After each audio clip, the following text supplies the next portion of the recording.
So I'm delighted to be joined today by Dr. Andre Vermeulen, who is the brains behind Neuro-agility. And we're often asked by people, how do you sort of improve your speed, your agility, your flexibility? And Dr. Andre has created a neuro-agility profiling tool that really helps people boost their brain power so they can think faster, work faster, have better ideas, but also be more resilient and avoid health and safety. So Dr. Andre, in terms of neuro-agility, could you just explain to people what we actually mean by it before we get into how they can improve their brain power? Yes, I know this is quite a new word, and often, people frown when you just use the phrase. But I think the best is neuro means anything that has to do with your brain and your nervous system as such. And then agility is about, there are three keywords for describing agility, and that is ease, speed, and flexibility. So if we look at the concept of neuro-agility, it looks at all the brain-based factors that influences the ease, the speed, and the flexibility with which people learn, think, and process information. So before one can talk about any form of agility, whether we're talking about emotional agility, leadership agility, learning agility, agile organizations, and so forth, people to optimize their brain performance so that it can improve the ease, the speed, and the flexibility with which they think and learn has to start in the brain first. And that's why we call it neuro-agility. We look at 13 elements that influences the ease and speed and flexibility with which we think and learn. Okay, and so really when people are neuro-agile, then they can think more quickly, as you say, move across ideas and understandings very quickly, and they're able to pick up on new ideas and new thoughts and flex their thinking around new experiences, as well as letting go of old patterns and old behaviors, yeah? Absolutely, Carol. In the world of disruptive change, most companies have to now start planning for jobs that does not exist at the moment. And that is applicable to students at school also. So that will require of people to be able to utilize everything they have at their disposal in a new first time, and sometimes also a potentially stressful situation to apply their brain to the maximum. So normally when people function, they have a natural default mode that they will use. So for instance, if we have to solve problems, a left hemisphere dominant person will start by analyzing information first. And then if they are brain fit, they'll move into the creative part then after that. But the idea with agility is that we can do both at the same time. In other words, if a situation requires of us to be analytical and creative in the same time, the brain has the ability to do that. But that ability is something that has to be developed. We are not born agile. We develop that agility as such. And that is why it's so important. Your brain can do whatever a situation requires of you. And it doesn't really matter if you are left or right hemisphere dominant. If I am neuro-agile, I'll be able to solve problems, to be creative, to be an analytical thinker. But our default mode will often determine where we start in that problem solving or that thinking or learning situation. So the idea is not to be in today's world analytical or creative, but if we don't develop it, that will normally be the default mode in which we function. But if we have developed ourselves, we will be analytical and creative at the same time. And that's what the concept of neuro-agility is all about, to be able to be expressive and receptive, emotional and rational, logical and creative and innovative, all at the same time. Yeah. And so your pioneering work to actually profile how someone's brain is agile actually looks at the 7 different neurological aspects of your neurological design. And it also looks at the 6 drivers that can boost people's brain performance. And I think what you're talking about is, we're really talking about inclusivity again, aren't we? Because we're talking about somebody might have a dominant side of their brain or a dominant part of their brain, but we're saying, how can we enhance a greater inclusivity? So we're using both our left and our right, our front and our back, the inner part of our brain and the outer part of our brain. And so I think the main driver, or one of the drivers that really boosts brain power, is what you call brain fitness. And this is something that's very interesting for us in the UK, because we've profiled quite a lot of people now and looked at their brains, and brain fitness is often people's lowest score. So brain fitness and that ability to be agile and flex between different parts of the brain, I think, do we lose it as we get older? Yes, you know what? I'm glad you asked that question, Carol, because your work and ours coincide. And at the end of the day, you know, the brain is what we have in common with each other. So I'm not surprised that, you know, we're getting the same results. Even if we work with sports students even professional sportsmen, we find that brain agility is the single biggest area in which they can still optimize their performance further. Very often we find that, you know, the physical optimization is, you know, at a close to perfect, I guess, sometimes if we work with people who are on an Olympic standard, but it is the brain fitness, the brain agility part that really needs a lot of work still to optimize. And I believe that is that's going to be, even whether we are business people, sports people, students at school or studying, that is the point of departure. That's why we've even placed it as the first optimizer of brain performance as such. Now, the good news, there's a golden rule when you work with a brain that says, if you don't use it, you lose it.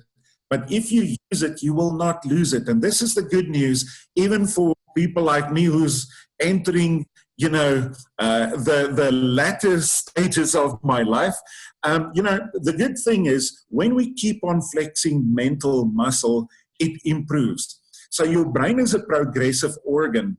So it's like a muscle. The more I exercise it, the better I become at it. So the more I practice memory, the better my memory will become. The more I think, the more I learn, the better I become at it. But the moment I stop, I start losing it, because your brain either gets better or worse, but it never just stays the same. Now, what does happen when we get older is that we do get slower. But that just means the pace of information processing and to access information gets slower. But here's the good news. It may take a millennial second to access the answer, the answer to a problem that they are struggling with. And it may take an older person like myself 3 seconds to access that answer. But our creativity, your brain does not lose its neuroplasticity with age if you keep on flexing mental muscle. So our wisdom, our creativity keeps on expanding. Even our accuracy with regards to what we know, what our expert field is, actually still improves. So that old story of you can't teach an old dog new tricks would definitely be an insult to an old dog. We do get a little bit slower, but our accuracy constantly keeps on improving as we build those neuron pathways in the white and gray matters of our brain. So that's interesting, Andre. So our accuracy and our creativity and our ability to innovate can improve. Absolutely. And in fact, if we look at you know, most people like Thomas Edison, most of the great composers, many of them, well, actually more than 50% of them did their best work when they were quite old, you know, some in their 70s and even 80s and so forth. And Edison was known for having come up with many new inventions way after 65. So definitely, we don't have to worry about losing it, but we have to keep on flexing muscle, a mental muscle. Now, one of the best ways that one can do, there are many ways in how we can improve our brain performance as such. One of the things is we've got to do physical and mental things that constantly helps us to exercise our brain as such. Now, if we look at the screen there and we start right at 12 o'clock, when it comes to mental exercises, any type of activity that engages the mind and forces us to think or to learn.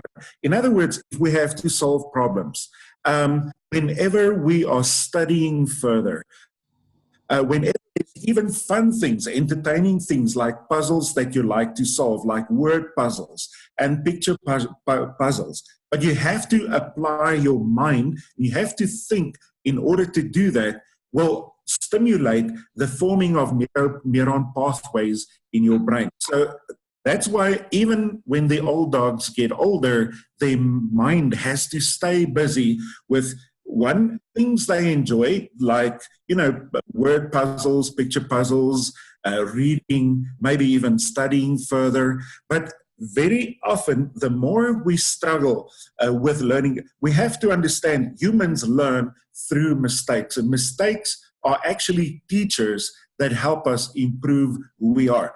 When they asked Edison, or when they said to Edison that you failed more than 10,000 times, he said, I never failed once, but I learned more than 10,000 ways of how the light bulb does not work. But he never stopped. He kept on applying his mind until he got to the solution. And he is one of my role models as someone who has always flexed mental muscle, regardless of the resistance that he received from society and very often from scientists about the work that he was doing. But he kept on challenging his brain, applying it, kept on learning, kept on thinking and being creative. And his best work was done in his later years.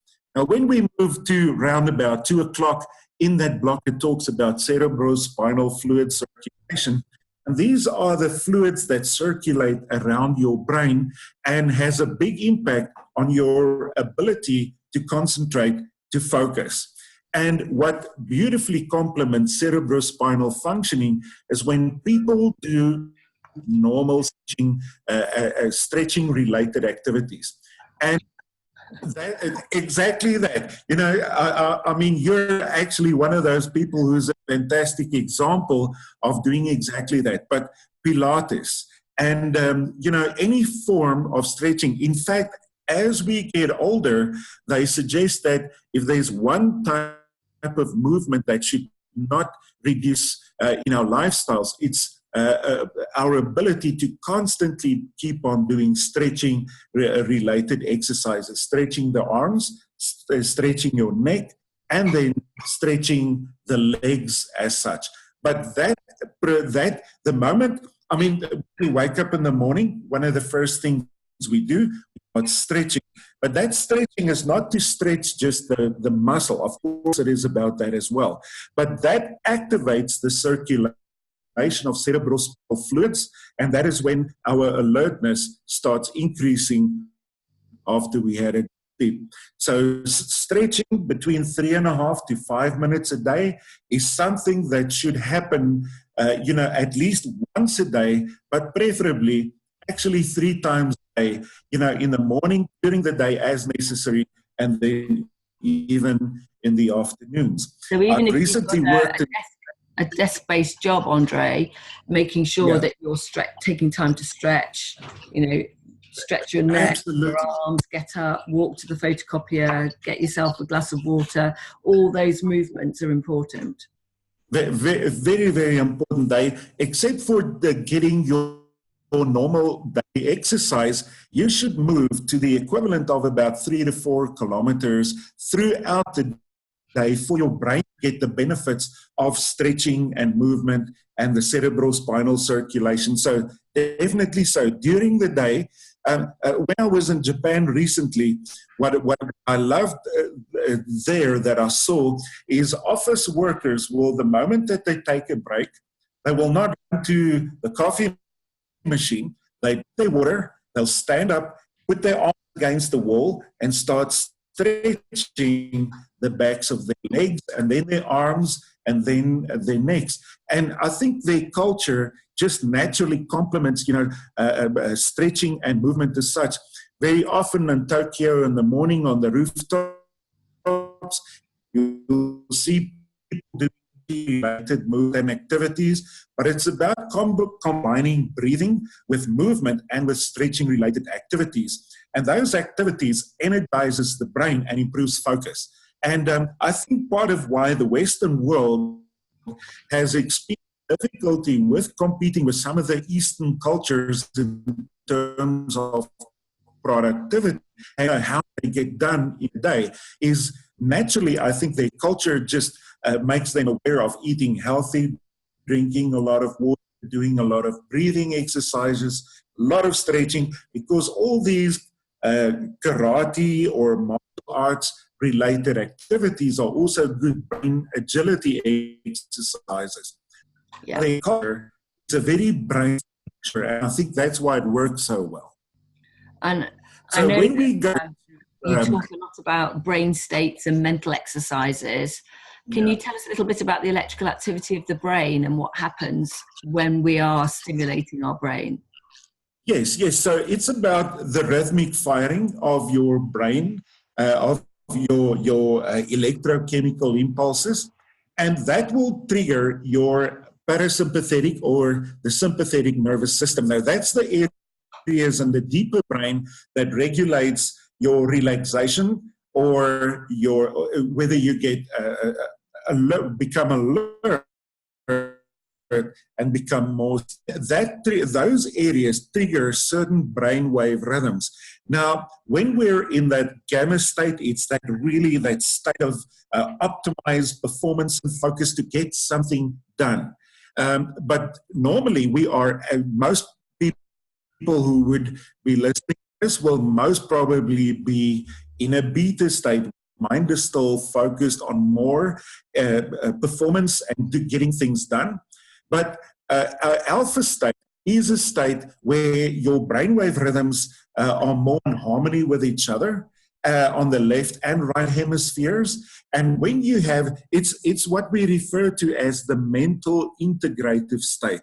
And in that state is labeled as a state of relaxed alertness. So when we have to absorb information, contemplate, think, be very creative, come up with new ideas, that state is a fantastic state to be in. So beta is for doing and executing what you plan to do, but alpha is for thinking, processing, creativity, and so forth. Now, theta is sometimes where we need to just give our mind a little bit of a break. We go into a state of unconscious activity. It's not. The delta is unconscious activity and theta is subconscious activity. So that's where we daydream. So my mind goes to another place. I think so deep about something that my body is here, but my mind's in another place. Or theta is also the state where we fall asleep, but we may still be dreaming as such. Now, the delta state is where it's a state of unconsciousness. So that's where we go to in a deep sleep, but it's in that deep sleep then where we produce those neurotransmitters that are vital for us to process information and to be happy chappies and to really be effective and even maintain brain health as such. So we do need that deep dreamless state of sleeping for about 4.5 to 5 hours in a day, although the whole sleeping pattern from where you fall asleep to where you wake up, depending on individuals, but the benchmark will be somewhere between 7 to 8 hours a day. Having said so, Einstein always said the creative mind actually needs 9 hours of sleep a day. So it does differ. But as a benchmark, we should not sleep less than 7 hours a day for us to go through all these different states. But the alpha state is definitely a state where we absorb and process. It's your mental integrative state. And so if we talk about mental stimulation, anything that we do that relaxes us. If I go for a walk in the park, I know you live in a beautiful area that's very tranquil. When you look at water, when you experience nature, it gives you a neurotransmitter bath, but it definitely starts slowing down your brainwave rhythms, putting you more in a state of alpha. So if you go for a walk next to the river, you drink, you definitely will complement your creative processes. Alpha is very important for mental agility, if so to speak. And we have to understand that it will not just automatically happen. We need to take conscious actions in order to be able to activate those states.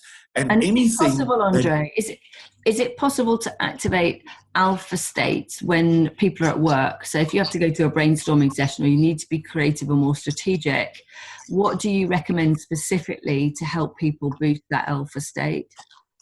Yeah, unfortunately, I was just this morning with a client, and when I walked in there, it is a very successful organization. They really, I think, at the forefront of the industry, and it's a buzz. But it's so busy. Everyone is busy running around doing stuff.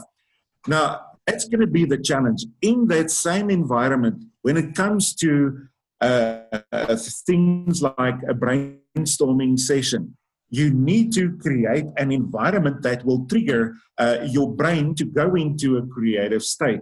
So any environment that is positive, safe, and relaxed will help people calm down and go more to that state of relaxed alertness where we can brainstorm much better.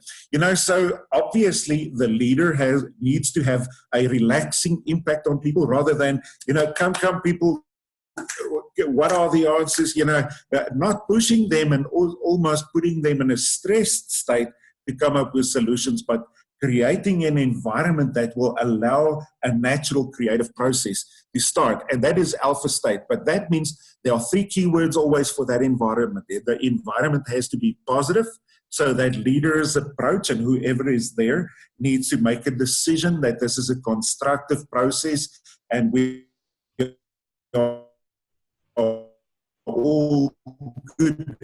Others have to feel safe and not threatened by each other or the environment or the manager's responses. Obviously, physical safety, and then also relaxed. You know, relaxed. When we get stressed, certain brain regions shut down. When we relax, we naturally access all brain regions, and those are the prerequisites for us if we want to be creative and if we want to brainstorm. Thank you, Andre. And when you talk about the theta brainwaves and how important those are, do we access that when we're practicing mindfulness or meditation? Oh, yes. Oh, yes. And, you know, for instance, when a psychologist would hypnotize someone, you theta state, and that's a subconsciousness, and meditation practices helps you to actually just naturally take yourself there without someone to guide you to go to those places. But meditation practices and Pilates and those types of activities all are fantastic activities to go to theta state. Obviously, when we go there is where we really start relaxing on a very deep level. And it is often in that state we sometimes hear about people sleeping and they wake up in the middle of the night and suddenly they have a solution to a problem that they've had for a long time.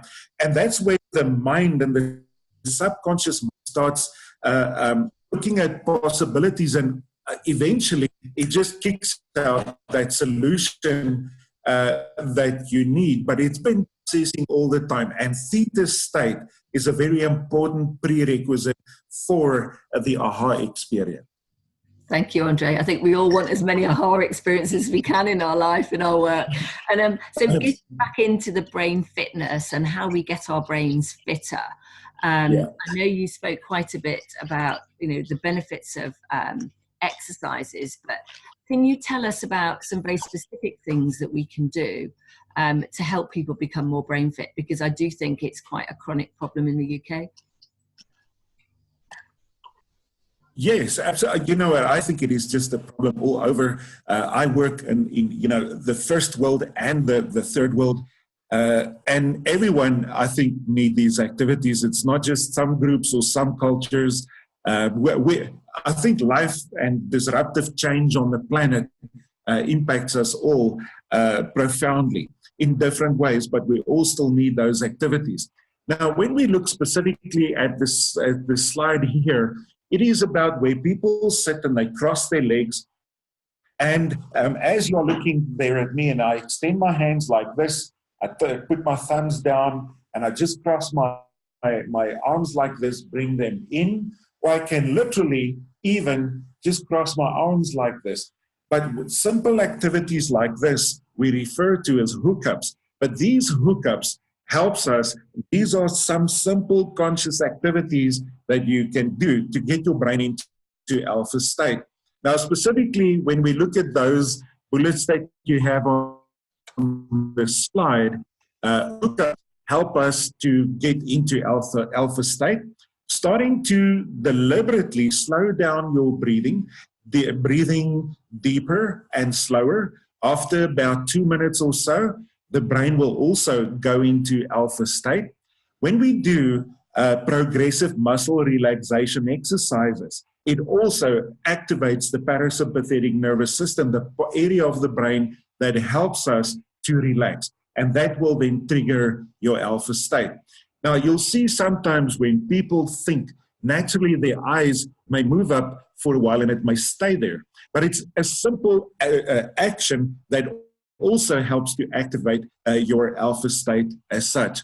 Now, the moment that people also practice mindful exercises, anything that makes them feel positive, anything that makes them feel good and that makes them feel safe, immediately will, one, help them trigger alpha state, but two, also some neurotransmitters that are vital for transmission of the electrochemical impulses from one cell to another, and that impacts the ease and speed with which we think, learn, and process information profoundly. So simple, this is the beauty of the work that we do. You don't have to be a rocket scientist in order to get the most out of your brain. You just need to understand some simple human basics and getting to the discipline of exercising these basics when we feel that we're starting to get tense or stressed or even anxious. This is the type of thing that we need to do. Listening to classical music, music is a mood inducer. Now, if the music has a drum and fast pace, it makes you feel good, and it, some people then want to dance or move, but then your classical music will impact the parasympathetic nervous system like your Baroque music in such a profound way that it tones you down. It's not about what you hear, it's about the impact of the sound frequency on your brain that gets you into alpha state. So if classical music may not necessarily be something that you enjoy, exactly that we hear there. No drum, no human voice, and no fast pace. But the sound frequency of this triggers the parasympathetic nervous system. We relax, and when we get there, we're just more creative. So often a very good idea to have this in the car if you have a lot of traffic during the day, when you take a bit of a breather, or during, during lunch, and then obviously at night, before we go to sleep, we've got to sometimes take actions to instruct ourselves to start relaxing. And music is a fantastic tool to do that. Thank you, Andre. And have you got some examples of senior business people that I know you work with and I work with who use some of these techniques, the brain fitness techniques. They listen to music, they do the relaxation. Can you share some of that and give us some examples of the results that they've had? Yes, well, we have a client of ours. He is the CEO of a big motor manufacturer, but he's the CEO of the bank, of their bank as such. And what they have done now, this is a Japanese company, so obviously, you know, the movement activity and stretching. So they started doing that even in South Africa. So it's it's a financial environment, but they are applying many of these stretching related activities. So in the mornings before work, well, they have a gym at work. And now they have instructors there that will do different types of things. But for instance, mindful exercises, they practice mindfulness before work. A big group of the people are there sometimes 6:30 in the mornings. They have some sessions where it's mindful exercises that they practice. Then they have like the Tai Chi related, stretching related activities. They offer Pilates there and so on. And then also throughout the day, people can do some physical exercise. The good thing is that the workplace for them is not just a place where you work, or the gym is not just for physical or aerobic exercises. That space is used to practice mindfulness, Pilates, meditation exercises, and so forth. Then, for instance, throughout the organization, there has to be a lot of water available so people can consistently make sure they drink sufficient water. We know that air cons let dehydrate, stress let people mildly dehydrate, drinking too much coffee. So you have to change that as such. Then another simple thing they've done is they bring, as far as they possibly can, bring nature into the workplace. Small little water features and bonsai trees, and letting those who want to take ownership of it even take care of these things. But that little 10, 15 minutes that people go spend on some bonsai trees and taking care of it, doing what is necessary, that is a way for those who love the outdoors to, you know, again, to relax and just focus their mind on something completely different before they go back to work. Then the boardroom, in this case, has no chairs. So they have like, it looks like a little bar counter on the walls. Everyone stands when there's a meeting. There's no sitting, because science shows us that people think your brain processes information at least 10% better when you stand than when you sit. If that is the case, then, and meetings are there to solve problems, and we've got to be creative. So let's stand. In the boardrooms, specifically this organization that I'm referring to now, they have a sound system throughout the place that can be regulated, so people can put off the sound if they don't like. But for instance, in the boardroom, there will be some classical music, or sometimes it's also referred to as new age music, but it's literally where you hear the sound of water, of a mill stream, and you hear birds chirping in a tree. It's put on very softly, but it's about bringing in nature into that boardroom to create that environment we spoke about just now, to create a positive, safe, and relaxed environment.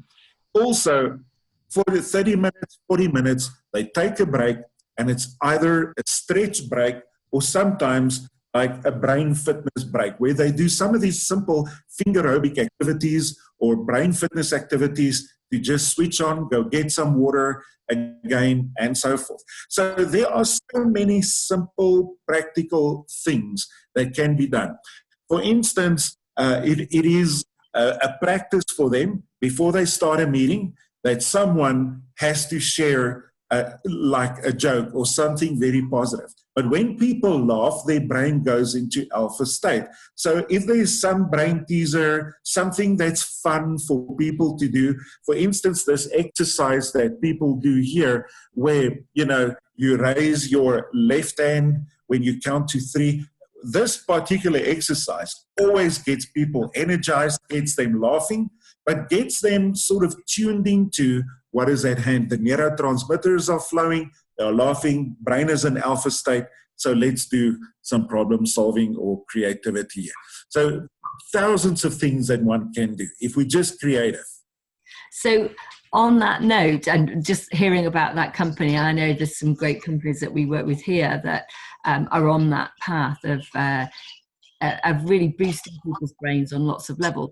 What, out of interest, are the results of that company? What differences have they noticed as a result of getting people to become more brain fit?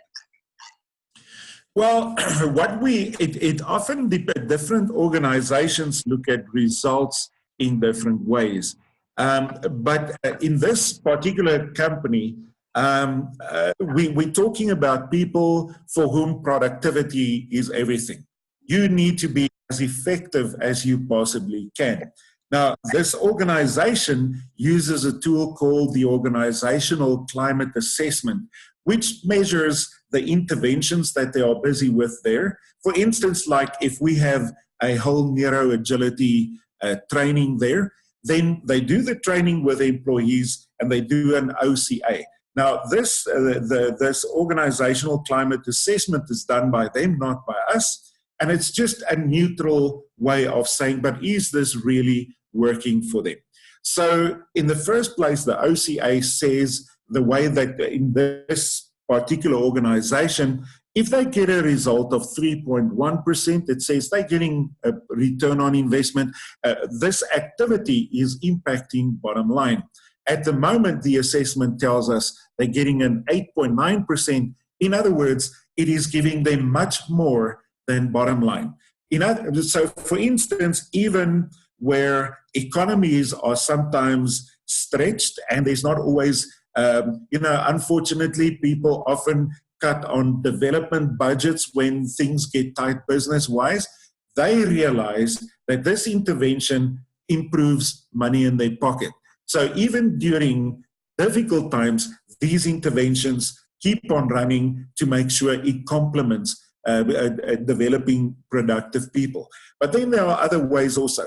They have less absenteeism.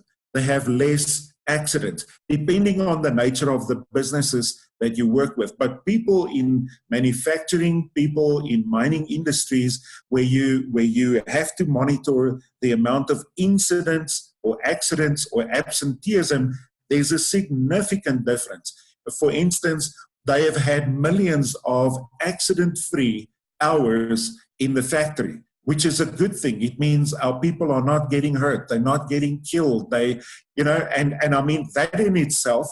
Many countries have legislation that if someone got hurt badly or even killed the company is shut down, there's a big investigation for a few days, and it does cost big motor manufacturers hundreds of millions if they have to shut down. So they cannot afford to let something like that happen. So they have realized that many of the soft things that we've been talking about in this conversation are actually the hard things that keeps the factory running.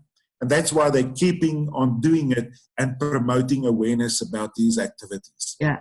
So not only if you're really brain fit, can you perform better and think quicker and be more creative, but you can also avoid having accidents and just improve overall resilience in an organization. Absolutely. It helps people to reduce stress. It helps people to reduce their fatigue levels. If you don't sleep well, then it will impact your mental alertness significantly. And if people do important jobs, whether it's numbers or money, but if you do something that is very important and there's error, it may cost the company sometimes millions. And therefore, whether we work with chartered accountants who cannot afford to turn a 6 and a 9 around because the balance sheet is not going to work out, or we talk about a crane operator in a mine who can get hurt, it's very important to do these things. So, there are studies that has been done in the UK and the United States that says it's between 50 or 70 billion dollars per year are lost due to human error. And if you can just improve that with 10% in your organization, you have had a significant return on investment in terms of just less accidents, better productivity, better brain health, and so forth. So there are many ways that one can translate these activities into bottom line issues for companies. Thank you, Andre. And just as we close off this session, just thinking about practical ways that each and every one of us can improve our brain fitness. Could you just give us some real practical things that we could do? Because we talk about cross-lateral movements. Could you show us a few things that people can take away and do on a regular basis that will keep their brains alive and smart and fast? Yes, of course. In the first place, one always have to look at your lifestyle because you have to make time in order to practice these activities. But that doesn't mean it's going to take a long time. You literally need to take 2 or 3 minutes here and 3 or 4 minutes there a day. Even you have to take breaks at some stage. And when you take those breaks, you can do these simple activities that's just going to help you re-energize and switch on again. Now, first, one can always look at your lifestyle and say you need to make time for exercise. And if you exercise, don't just do, it's always, you should do it. And it's good to do aerobic exercise, movement activities, or any exercise that requires hand-eye coordination activity, or any exercise that requires you to think before you have to execute the movement activity. Like in the martial arts, the two hands never do the same thing. It's so the left hemisphere controls the right side of the body, right controls left.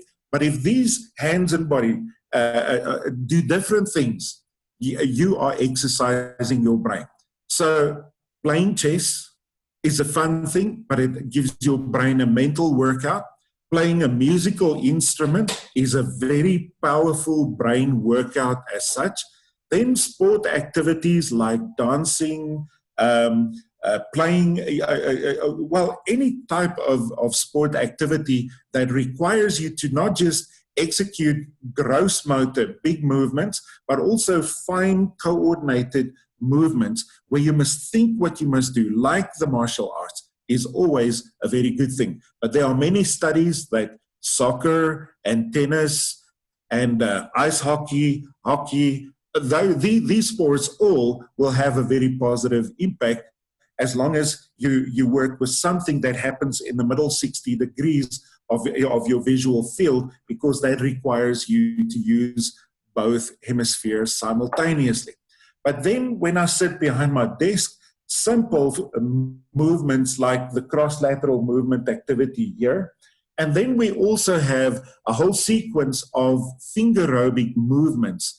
It's literally where you have to focus on something. And Tian, I want you to just quickly show Carol a few of your special moves that you did at ATD in terms of, some of the finger aerobic movements behind the desk so they can get an idea of what this is all about.